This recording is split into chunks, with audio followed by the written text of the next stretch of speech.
All right, we're gonna bring up a YouTube guest and then we'll bring up a TikTok guest. This is so fun doing it like this.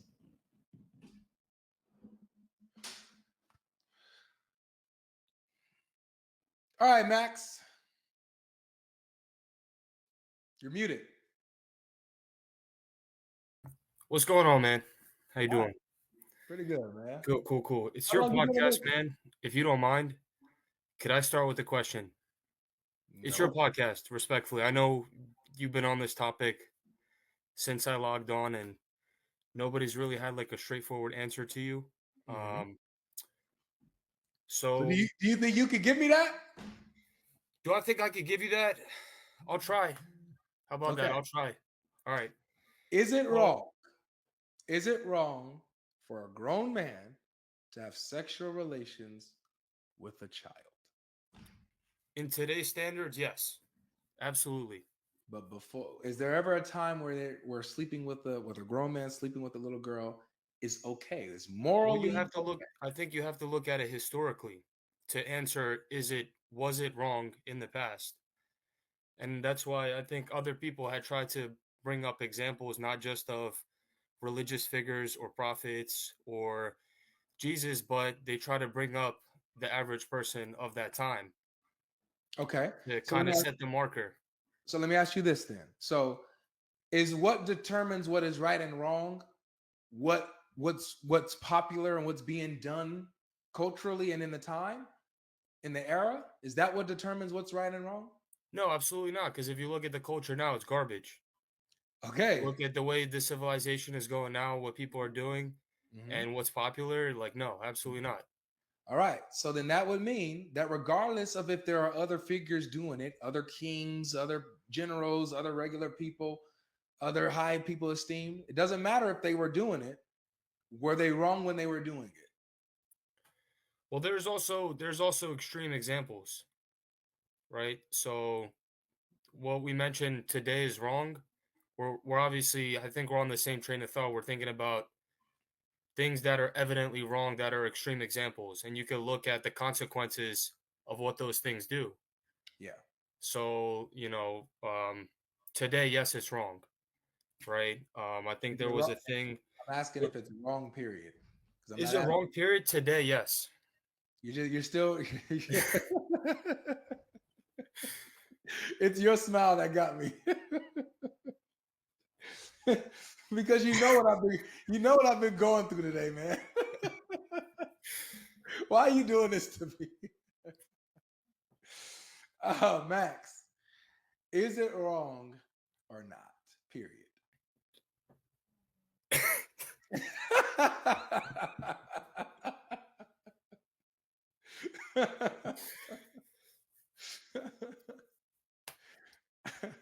All right.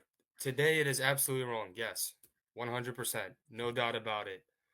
Um, God Logic, I wanted to ask you this, man, because I've been watching your videos, and I'm not trying to divert the subject, but as someone that it keeps an open mind and watches different sources, I've been trying to see where are you coming from. So I've seen that you have a lot of knowledge as far as like the other Christian apologetics. So I was wondering what denomination are you a part of? What kind of your background is? If you don't mind me asking, of course. Today, I mind you asking. Okay, I got you. Only today. Only today. Maybe in the past it might have been okay for you to ask me, but today it's wrong for you to ask Okay. me that. Dude, you know what I've been through today. You've been watching it. You've been fiending to come up. I want to know. let me ask you this. Let me ask a different question. I'll ask the same example I gave to the other guy. You watched it. You were here. I saw that you were here. Um, is it wrong to kidnap someone and force them into slavery and build a country off of their backs, like Oh what yeah. happened to the African? Oh yeah. 100%. Was it wrong when they did it at their time? When they did it in the past, Yeah, when they did it in the past, a few hundred years ago, was that wrong? yeah, 100%. So regardless of the time and generation, you can say that forced slavery is wrong. Yeah, 100%. Okay. See how you did that? You see how easy that was? Let me ask you another one. I can't say this word, but you'll understand what I'm saying. Grape. You know? Yes. Okay, you understand what I'm saying? Okay. Yeah. Graping someone. Is there ever a time, generation, location, culture, context where grape is okay? No. All right. 2 for 2, man. 2 for 2. So it doesn't matter. You can today say that 2,000 years ago, grape was wrong. You can today say that a few hundred years ago, in slavery was wrong of human beings. You can say that these are wrong objectively, no problem. Here's my next question. It's coming. Is it ever okay for an adult to have sexual relations with a child?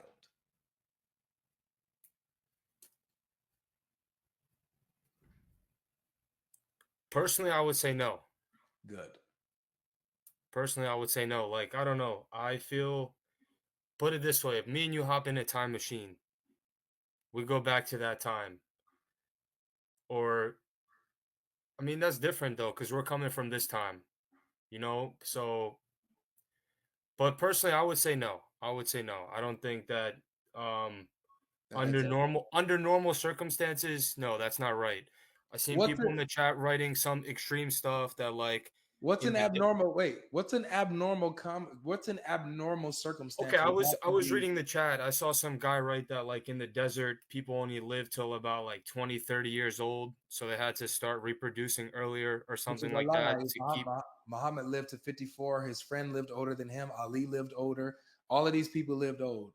Yeah, yeah, I'm not saying about this specific. I'm talking about in like a certain circumstance, I don't know, right? But I would say like as a general type of thing, I would say no, that's not right. Okay. So, okay. So so it's not okay in any point time, generation, era, you would say it's not okay for an adult to have sexual relations with a child. That is correct. Your conscience. Okay. Good. I'm glad. So then here's my question now. Why do you follow Muhammad? I mean, I'm new, man. I'm new to this, so like I don't know. I came from Orthodox Christianity.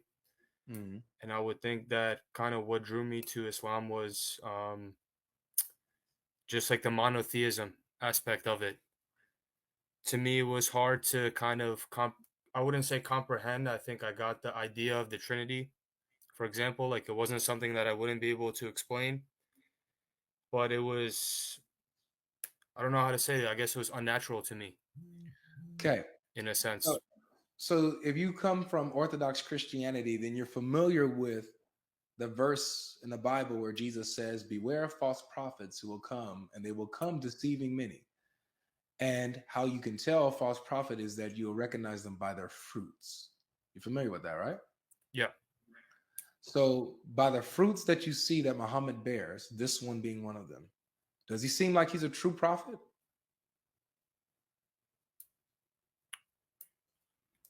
Um, by that specific situation, I mean, like I already told you, I don't agree with like you know what? I can't say that Yeah. word on here, but I Yeah. don't agree with that. No. Good. What about not just his actions, but if he taught this? Like if he said, God said this was okay. Did he? I really don't know. Like, He did. so that's like It's in the Quran, bro. yeah, I know. Can you pull it out? Can we Oh pull yeah, this of out? course, Let's do man. that. Of course, I got you, bro. I got you. I got you. I got you. Let me go ahead and share my screen right quick.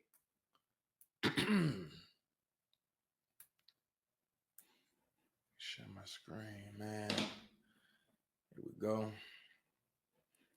I'm gonna go through this real quick. It's real simple, real easy, man. All right. 65:4. Now, this verse, this comes from the chapter of divorce. So it's telling you what to do with the females when you divorce them. Okay? And the legalities that go with it. We get to verse 4. It says, and for those, hold on, let me just this one picked off kind of old English. Let's get Sahih International. That's like usually good. Where you at, Sahih? There you are. All right, here we are.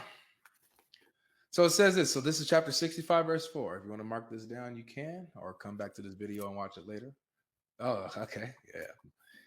So it says, and those who no longer expect menstruation among your women, if you doubt, then their period is 3 months. Right?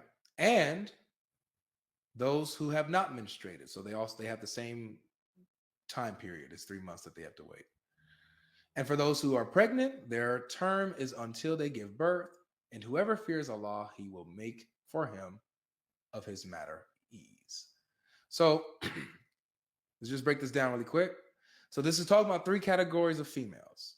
Talks about the older one who doesn't expect menstruation anymore. Obviously, that's menopause. They're too old to menstruate. Then it talks about the females who have not menstruated. Those who have not menstruated. Obviously, those are prepubescent girls. And then it talks about the ones who are pregnant. So what this is when it says their period is 3 months or their waiting period, in Arabic it's called the iddah. It's the time when you divorce your wife, the time that she has to wait before she moves on to the other man to make sure that she's not pregnant. So for the older woman, they don't get their periods anymore. They don't expect their periods anymore, but they've had sex with them. So how do they know that they're not pregnant? We'll just wait it out 3 months. Okay. You got to wait it out 3 months so that we can know that you're not pregnant. Then you can move on. It's the same thing for the girls who haven't menstruated yet. They haven't menstruated, so they won't know because they're too young. They're too young to have menstruated. So they won't know if they're pregnant. How do they know? They also have 3 months to wait. Let's see if they get a belly. All right. And then so for the pregnant woman, their waiting period obviously is until when they get divorced, until they give birth.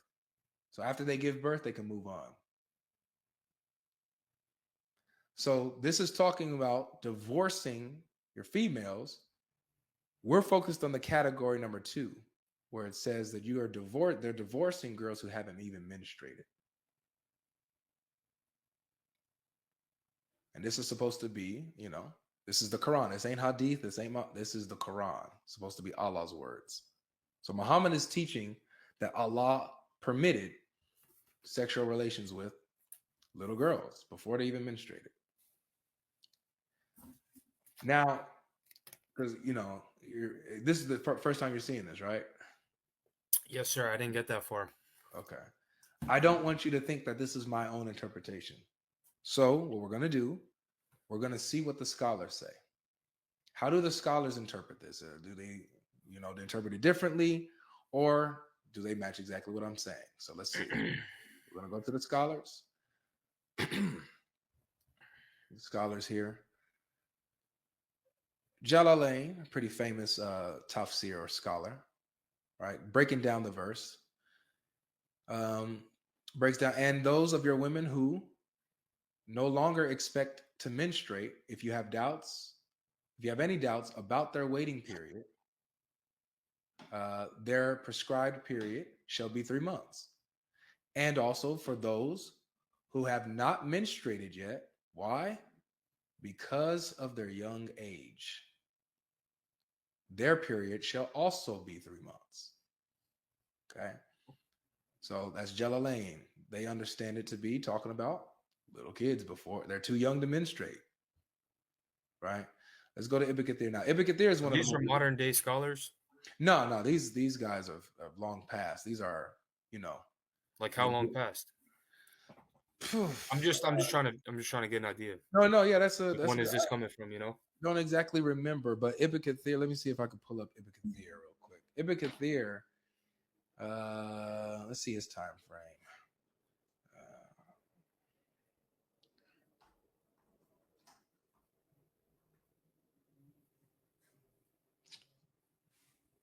When did Ibn Kathir come around? All right, so the 1300s. So Ibn Kathir was around the 1300s. And Jalalain. Wow. Jalalain might be a little. But yeah, these guys are dead. But Ibn Kathir and Jalalain, they're well respected. Ibn Kathir is really famous, bro, especially in Sunni Islam. He's one of the go-tos. You have him, you have Al-Tabari, you have Qurtubi, you have a few others. But Ibn Kathir is one of those dudes, you know? So let me show you what he says. So he breaks down the verse, Ibn Kathir. The iddah of those in menopause and those who do not have menses. He says, Allah the Exalted clarifies the waiting period of the woman in menopause, and that is the one whose menstruation has stopped due to her older age. Her iddah is 3 months instead of the 3 monthly cycles for those who menstruate, which is based on chapter 2, verse 228. Now, this is the part right here, Max. The same for the young who have not reached the years of menstruation. Their iddah is 3 months like those in menopause. This is the meaning of his saying.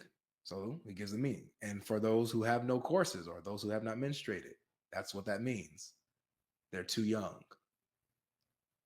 So they're divorcing girls before they even hit puberty. Now, let me show you that it's even worse than that. Because somebody might say, oh, well, you know, maybe they get marriage contracts. Yes, they get married, but they don't consummate, right? They have marriage contracts drawn up, but they don't consummate until they hit puberty. No. The fact that they have a waiting period, bro, the fact they have a waiting period, a 3-month waiting period in iddah, that means that their husbands slept with them. Because the whole purpose of the iddah is to make sure she's not pregnant so that she can move on. So if you didn't touch her, she doesn't have an iddah.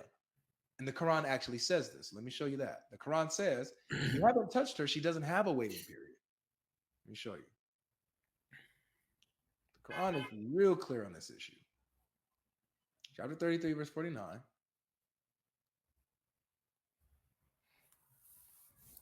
So look. Chapter 33, verse 49. O you who have believed, when you marry believing women and then divorce them before you have touched them, then there is not for you any waiting period to count concerning them. So provide for them and give them a gracious release. If you haven't touched her, she doesn't have a waiting period. We have a saying here because of this, because the word is iddah. Remember, the waiting period is called an iddah. We say, no hitta, no iddah. That's what we say. If you ain't hit her, she ain't got an iddah, man. But if you hit her, she got an iddah. So I got a question, right? I think this will be helpful to the conversation. I don't know too much about Judaism. I would take it that you know more than I do. What was the norm in Judaism for marriage? in Judaism, they would usually marry around their age. So they wouldn't be too far in age. Like if a 15-year-old got with like maybe a 20-year-old or 19-year-old or 17-year-old with another 19, 21, 23-year-old, it would be close in age. It wouldn't be 50 and 9. Is there anything in the Torah though that's like? Well, we don't have any examples in the Torah of age gaps like that. We don't. Usually they're closer to age. I mean, the closest thing that I can get to anything is this verse in the Bible. Hold on one second. It's in the New Testament though, so pause at you. So, but in the Bible, this is what it says when it comes to like marrying women. Let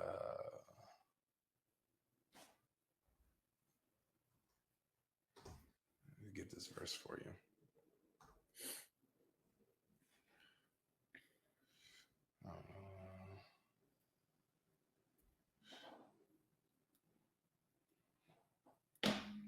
So this is 1 Corinthians chapter 7, verse 36. If I can pull this up. Yeah. So verse 36. Oh, sorry, I didn't share the screen. Here it is.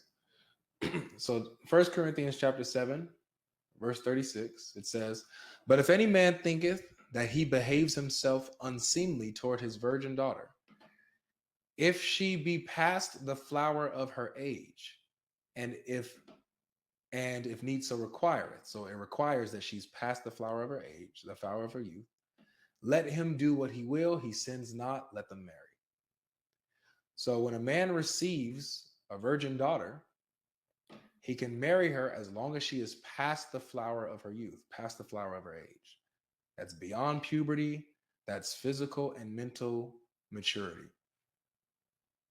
Okay. So this is the clearest verse that I've seen in the Bible on this issue. You never see anything outside of that. Like even Jesus, when he was healing a girl, she was 12 years old and he called her a little girl. So we can kind of see an idea of this, that, you know, in the Bible, even 12-year-olds were seen as little girls. You know, so. What about early Christian societies?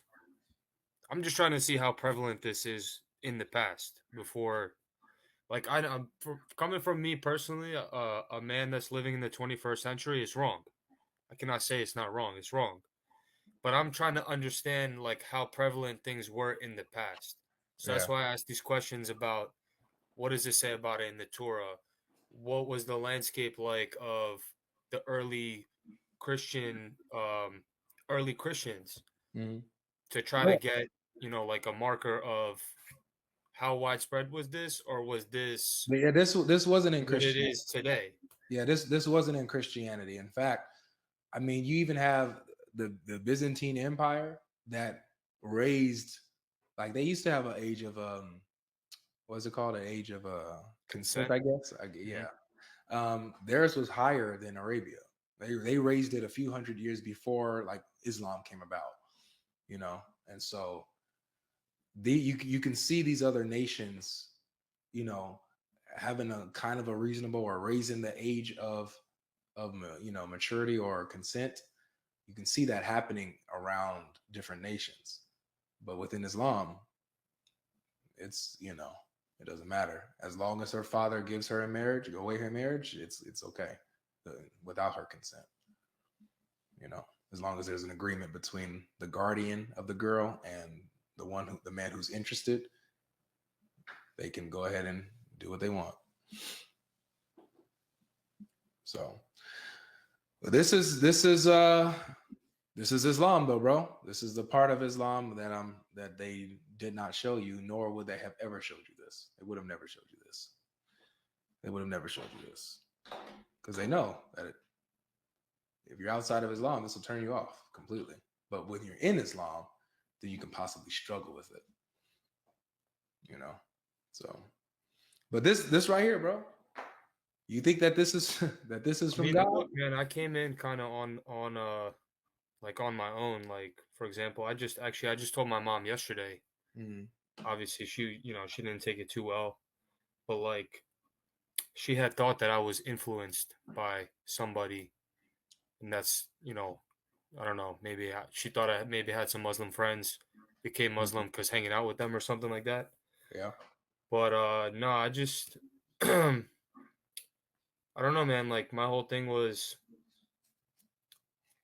like the Christianity I come from, right? I come from Orthodoxy, right? So I don't know how much you know about Orthodoxy, but there's a lot of intercession, intercessory prayer, veneration towards icons and things like that. That's And it in was Islam just, too. huh? That's in Islam too, I mean, I haven't seen any veneration or brother. heard of any. Do you know what the Tashahhud prayer is? The prayer that they pray every day. Yeah. So in that prayer that they pray every day, they talk to Muhammad in that prayer. They say, "Peace and blessings be upon you, O Prophet." They're talking to Muhammad. Are you sure? Because I thought that's a prayer to God, kind of It's a not intercessing through someone to God, but it's a vice versa, like it's a praying prayer. to God for. It's a prayer to Allah and to Muhammad It asks Allah to put blessings and stuff upon Muhammad, and then they address Muhammad directly. May peace and blessings be upon you, O Prophet. So they're asking Allah to bless him, but they're talking to him directly. That's called the Tashahhud prayer. No, I know what it is. Let me pull it up because I didn't I didn't interpret it that way. Okay. Let me see if what you're saying, like if I for you all, no person, goodness, peace upon you. Yeah, that's in Islam as well. So it says this English translation. All greetings of humility are for Allah, and all prayers and goodness. Peace be upon you, O Prophet, and the mercy of Allah and His blessings. Yep, you hear that? So I don't know, man. I think it depends on the tone. Like to me, it sounds like that prayer is to God. What do you mean it depends on the Because tone? in Islam, that's a greeting, right? No. Salam alaikum is a greeting. It's a are you- greeting. It's the way so you're- Muslims greet so each you're, other. you're greeting a dead man. You're greeting Muhammad. Peace be upon us and peace be upon the righteous leaders of Allah. Bear witness. You're greeting Muhammad. He's dead.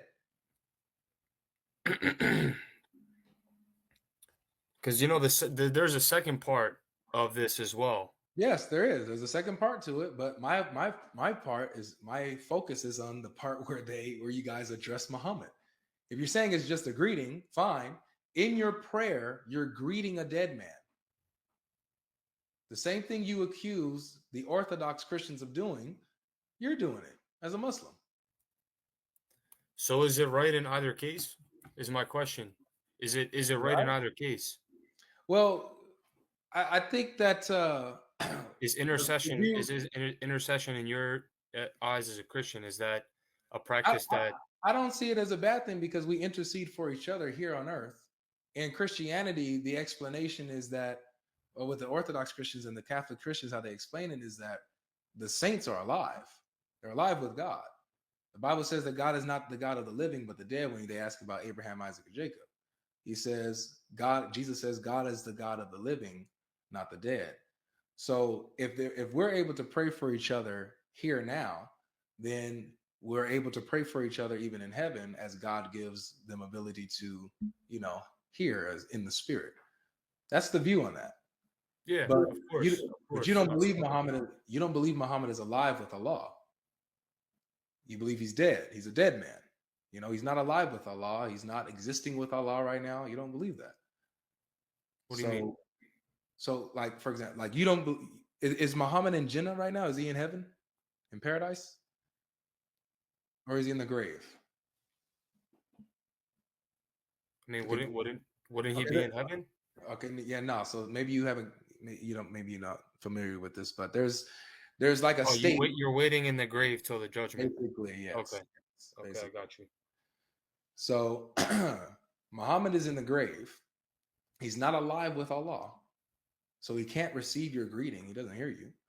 But you're talking to him in your prayers. So that's a lot worse than what the Orthodox and Catholics are doing, if you're saying that what they're doing is bad. Mm-hmm. So, like, with these little, like, these things, like, these have answers. You know what I'm saying? Like, I feel like if you would have just kind of researched a bit and dug deep, why this and why that, or and compared and contrast, like, been consistent with your thinking, I don't think that you would have given up. I tried to be consistent, man. I was I was like, say maybe like 3 years of going to church pretty regularly. I was a non-ordained reader. So, I had the priest, I had his ear anytime I wanted it to talk to him and kind of ask him questions, like about, for example, iconography. I asked him because the Orthodox hold the belief that I believe Luke was the first iconographer, the one that produced the first icon, right?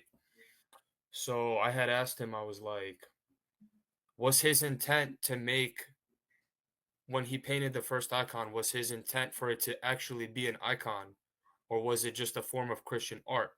or was his intent that this would start what is now iconography, right? Because if you ask an Orthodox, they'll tell you like Luke made the first icon, right? But what does that got to do with the core of the gospel message, man? That don't got nothing to do with that. I wouldn't say it has anything to do with the core of the gospel message, man, but it's like I don't know, man. Maybe it's even the church that I came from. It was just very heavy on saints. Okay. You know what I I mean, man? Like I extremely can heavy on saints, man. yeah, Like I can to the see what point where it's you. like I would call my mom, right? Hmm. Talk about how her day's been going, Yeah. whatever. And of course your mom, bro. So I don't know if your mom is alive, not alive. I mean, Yeah, I hope she's she alive. is. Okay, great. So of course, man, you know, your mom is somebody if you have a good relationship with her, you tell her you have a tough day or if you have something going on, right? You know, your family, you share things like that. And my mom, she's a pretty pious woman. She would say, you know, depending on what I would tell her, she would say, "Oh, go pray to this saint because this is a saint of this. So you pray to him for this specific problem or for this specific question you have in life." It was never like go pray to Jesus. It was always like, "Oh, you have a health problem, go pray to this saint. He was a healer saint." Or like, "Oh, you have a That's financial problem or something like that." It was never like a direct, you know I what I see. mean? That's But see, kind of, you but know, what is that? See, but my here's my thing though. With you being an individual, if you have a problem with that, the you can go straight to the scriptures and see, and even the church fathers, how they talk about going straight to Christ and how he's your mediator and intercessor. Like you don't, that's not what's necessary. And I don't think that that's what Orthodoxy or even Catholicism teaches, that it's that's what you need to do to get certain things. That's not what they teach. But so I don't know what your mother's saying or what, but that sounds like it's like a little bit, it's a little misleading there. The Bible is pretty clear. You come straight to Christ and he will do what it is that you ask him. He it's says, not come just to her, me. man. It's a lot of Orthodox people. I don't know how many Orthodox people you've met, but it's very prevalent. You know So what I then mean? let's talk about the gospel then, because if you're saying that people are like, is it because what people are teaching and what people are doing, that's what turned you away from Christ? Because it sounds like, because there's a difference here. Christ says, "Come to me." The Bible says that you have one I mean, mediator. I would say it's the only form of Christianity that I was ever exposed to. I was born into that church. But did you have a Bible? Did I have a Bible? Yeah, I mean this is an Orthodox Bible, but I have another Bible. Yeah, I have a couple Bibles. You open up that Orthodox Bible, go to John chapter 14. Open it up.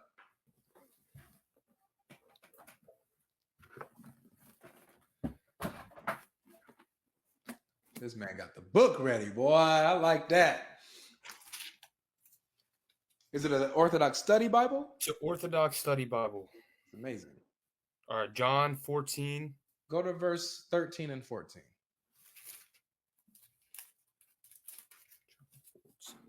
Y'all hear those pages turning, y'all? Putting y'all to shame who don't have y'all Bibles, man. Relying on this internet.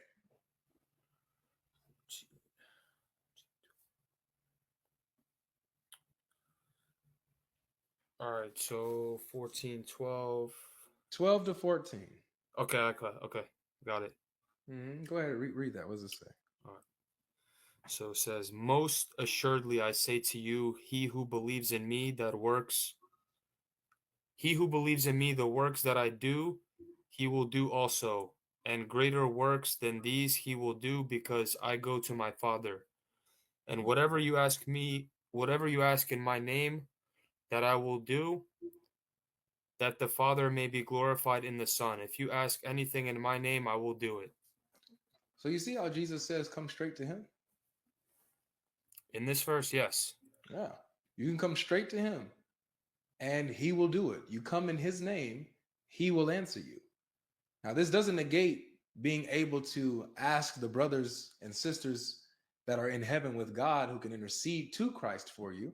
Just like we ask, hey, brother, can you pray for me? That's how they see that. This doesn't negate that. But ultimately, the core is you can go straight to Christ. He is who you come to. He's who you come to straight away. You know what I'm saying? That's it. I'll give you another one. Go to Matthew chapter 11.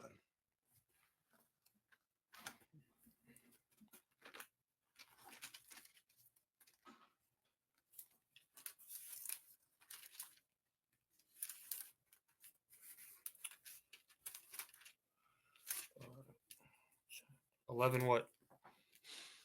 Ugh. Go down to like 27.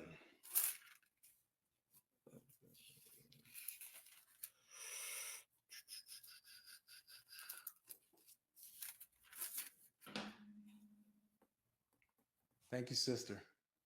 Appreciate it. Thank you so much. Okay. What does it say? 27.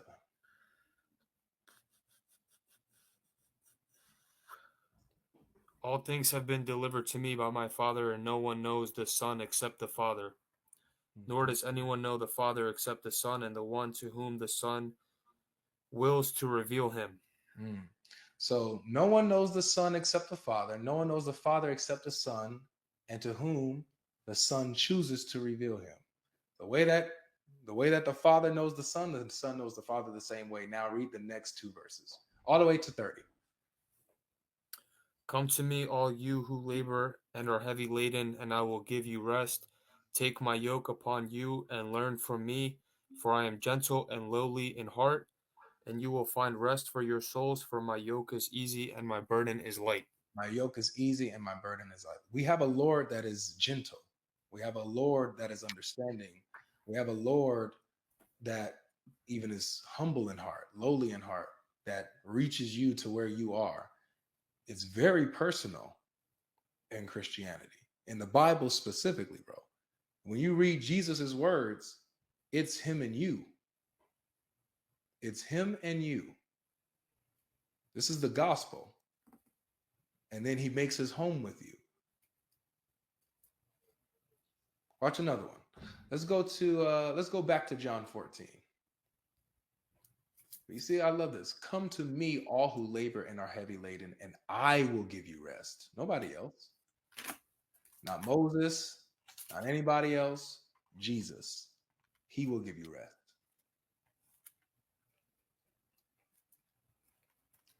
It's all over the place.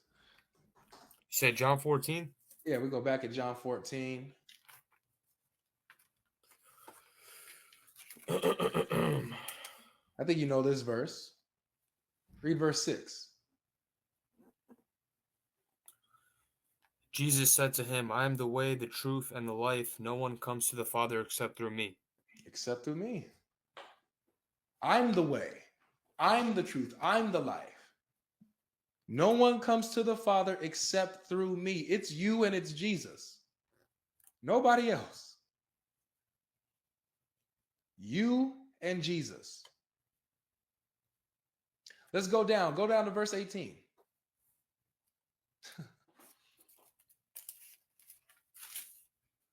So on the next page in this one. No worries. I will not leave you orphans. I will come to you. A little while longer, and the world will see. Is that it? No? Well, it's going to keep going. It's really good. But Okay. he says, I will not leave you as orphans. I will come to you. Him. He will come to you. He won't leave you as orphans. That's what he continues to reassure us in the gospel. That he's the one that's with us. Keep going. A little while longer, and the world will see me no more, but you will see me because I live. You will live also. At that day you will know that I am in my Father, and you in me, and I in you. Stop there. You see how personal this is? We live because he lives, we will live as believers. Because he lives, we have that assurity. We have that promise, that guarantee that as sure as Jesus lives today, we also who are in him, we will live too. And it says, and in that day, you will know that I am in my Father, and you in me, and I in you. There's not a single verse in the Quran like this where Allah speaks like this. Not a single one. And I know you're new to it, but there's not a single verse in the Quran that says, as a matter of fact, the Quran says Allah loves those who love him. That's what the Quran says. Allah loves those who love him. The Bible says, I will not leave you as orphans. I will come to you. Because we can't get to him. He comes to us. So you see the core thing of the gospel, man. It's you and it's Jesus. He is your Lord. He is your Savior. He is the one who is your guardian. He won't leave you as an orphan.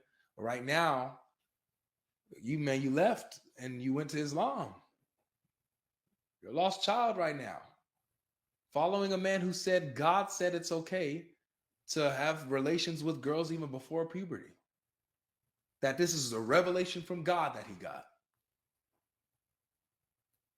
Jesus says, if you harm any of these children or lead them astray in any way, it'll be better for you that a chain is wrapped around your neck, with heavy things, and thrown into the ocean, and you drowned. It'll be better. That would be better for you if you've harmed a child. That's what Jesus says. Not Muhammad.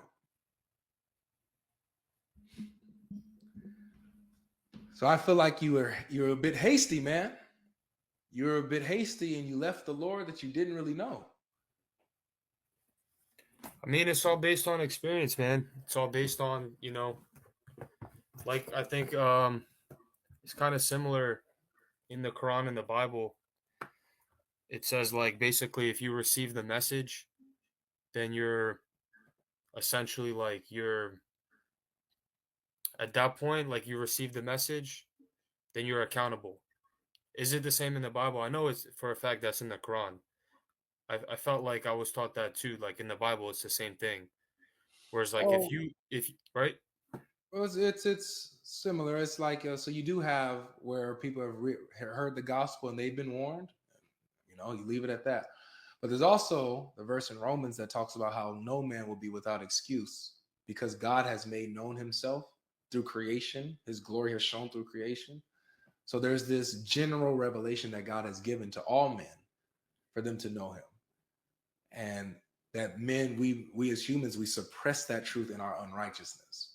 We reject God in our unrighteousness. We want to do things we want to do, make our own gods. And in that unrighteousness, we reject God, the true God, and we're without excuse in that way too. So I don't believe that there's anybody that doesn't know God exists, right? I don't. His glory is shown throughout all creation. Now it's about how you suppress that truth in your own righteousness. But also been hearing the gospel too, it's even worse. You hear the gospel and you reject the gospel, man. that's what I'm talking about. Okay, yeah. Not just the basic understanding of like we didn't just like just that there's a God, but I'm saying further that Jesus is God, right? That's what I'm talking about. Yeah. Receiving the message, receiving the revelation of receiving the gospel, and you reject it. That's tough. As long as there's breath in your body, God is giving you time, but you just don't know how much time. How much time, right? Yeah. Hey man, look, thanks for your time, bro. I don't think at this point I can contribute much further. I mean, I can, but I'll give the floor to other people on here. I'm wrapping up. You're the best guest I had today, to be real with you. I appreciate it, man. And this goes for anybody on this podcast. Like, pray for me. Like, I need prayers right now. Yeah. Just in general. Look, please get into that Bible, man. Read the gospel. Read the gospel immediately and learn about what Jesus actually taught. Please, I beg you.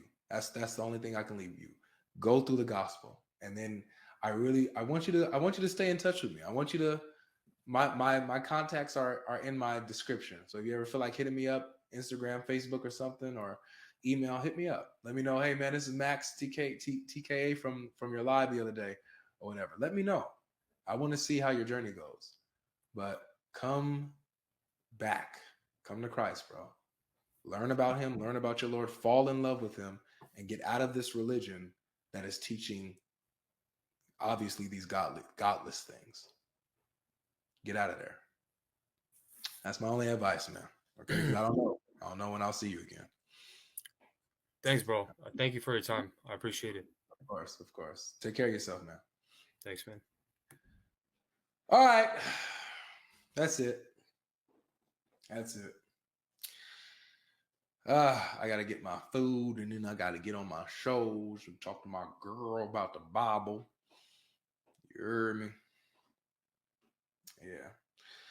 Thank you guys for supporting, man. Thank you guys for being here. I really appreciate each and every one of you guys. Those of you guys who've given super chats and things of this nature. I want everyone, all of my prayer warriors, TikTok, everybody on YouTube, go into deep prayer for Max. Pray for him. Pray that the gospel convicts him. Pray that God gives him the strength and the courage to walk out of that darkness. Pray that God pulls him right out. Pray. His name is Max. Pray for him, everybody.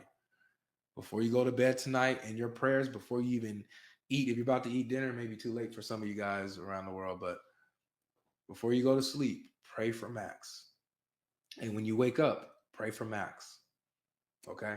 We don't know if we might get a comment or a message in a week or two saying that he's left Islam.